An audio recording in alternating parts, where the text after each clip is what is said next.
Hi everybody, I'm Brian Mann. I'm the Director of Football Operations at Dartmouth. The running back Kurt's referring to is Nick Schwieger. He was unable to make it today. Today's the first day of classes at the Dartmouth. We get started a little bit late, so I was asked to come in and fill in for him. It was a great trip for us, not just the game. It's about a 7.5-hour bus ride for us to get down to Lewisburg to play Bucknell.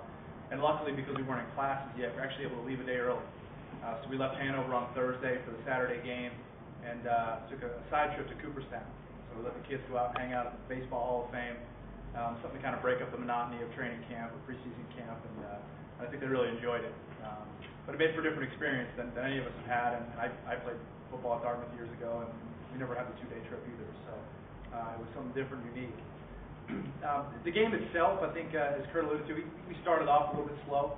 We were down 20-9 at halftime, and I think it's fairly easy to understand. That was our third game of the year, and it was our first.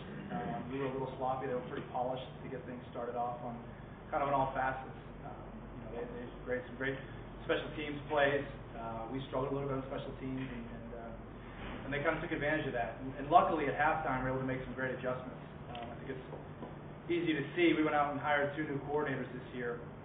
Don Doves, who came from Princeton on defense, and Jim Pry from Illinois as our offensive coordinator. I think that experience those guys brought to the table is already paying off. They made some tremendous adjustments at halftime, and in the second half, we came out and played great. Offensively, we scored 34 points in the second half. Defense, we shut them down.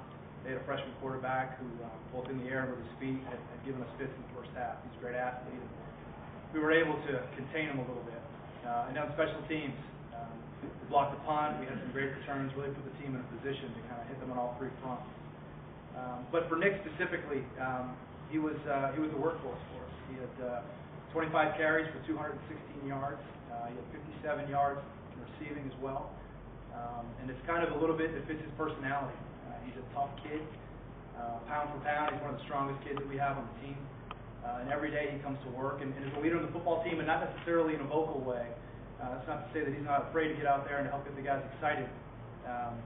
But more than anything, he's a guy that comes to work every day and works hard. And I think our offense is starting to take on his personality a little bit. And it was a fun thing to watch.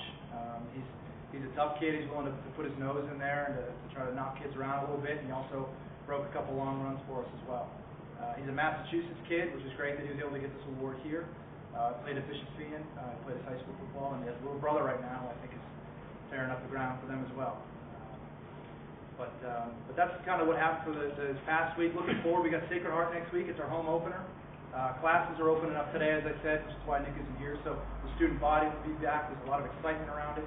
Winning the first game of the year obviously helps build that excitement as well. We know that Sacred Heart saw the tape too, and they'll be looking at Nick and try to slow him down a little bit. But he's certainly going to be a big part of our offense this week as well. And on behalf of Nick and Dartmouth, we'd love to thank the Gridiron Club of Boston for this award. Nick won it last year as well, and we're not exactly sure, but he's the first 2-time winner at Dartmouth in quite a while. So we're very appreciative of you guys, and thanks everyone for writing this down.